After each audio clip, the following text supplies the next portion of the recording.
Hello दोस्तों। हम एक राजा के 19वें अध्याय में वचन संख्या 11 से 13 में पढ़ते हैं कि जेजेबेल, जो कि अब राजा एहाब, जो इज़राइल के राजा है, उनकी बीवी है और वो यहूदी नहीं है और बहुत से देवी देवताओं की उपासना करती है।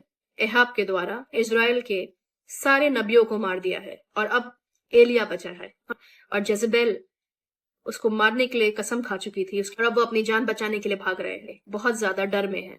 पिता परमेश्वर उन्हें देखते हैं और कहते हैं कि तुम होरेब पर्वत पे जाओ, वहां से मैं गुजरूंगा।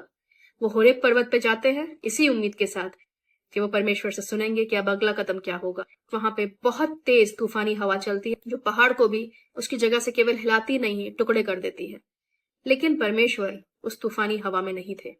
फिर उसके बाद एक भूकंप आता है, लेकिन परमेश्वर उस भूकंप में भी नहीं थे। उसके बाद एक आग आती है, लेकिन परमेश्वर उस आग में भी नहीं थे।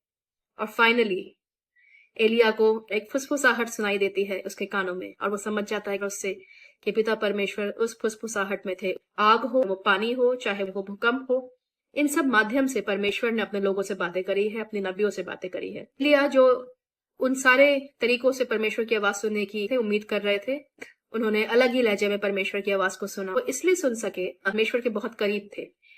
तो उसके डरे हुए मन से, घबराए हुए मन से परमेश्वर ने एक सुकून देने वाली आवाज में बात करी और उसको बताया कि आगे उसको क्या करना है।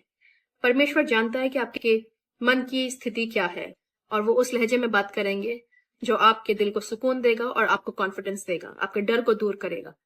चाहे वो आपकी मेडिकल रिपोर्ट्स जानलेवा हो, परमेश्वर आपसे बात करते हैं। चाहे वो आपके परिवार के सदस्यों के द्वारा हो, आपके दोस्तों के द्वारा हो, आपकी परिस्थितियों के द्वारा हो, परमेश्वर के लिखे वचन के द्वारा हो। पिता परमेश्वर रोजमर्रा के जीवन में जो जो चीजें आपके कांटेक्ट में आती है उनको इस्तेमाल कर सकता है आप तक पहुंचने के लिए, आपकी मदद के लिए। इसलिए हम परमेश्वर के लिए वो दायरे नहीं बना सकते और हम ये नहीं सोच सकते हैं कि पिता इसी स्पेसिफिक माध्यम से आज तक मुझसे बात करता आया है तो आगे भी वो वैसे ही करेगा। परमेश्वर चाहता है रिलेशनशिप, आपसे दिल का रिश्ता चाहता है।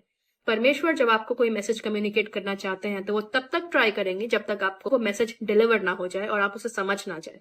खुदा सबसे बात करता है और चाहता है, लेकिन हर कोई नहीं सुन पाता क्योंकि सांसारिक प्रायोरिटीज, चिंताएं हमारे दिल दिमाग पर इतनी हावी हो जाती है, हम सर्वशक्तिमान परमेश्वर को भूल जाते हैं। डर होगा, पिता उस डर की वजह को खत्म कर देंगे। अगर उनका साथ नहीं होगा और डर आपके ऊपर हावी हो जाएगा। आपका मन परमेश्वर से सुनने के लिए इच्छुक होना चाहिए, तभी आप परमेश्वर की आवाज को इस शोर शराबे की दुनिया में सुन भी पाएंगे और समझ भी पाएंगे। और पिता आपको आगे आगे गाइड करेंगे कि क्या कदम अब आपका नेक्स्ट आपको उठाना है। यीशु में आशीषित हो। God bless you.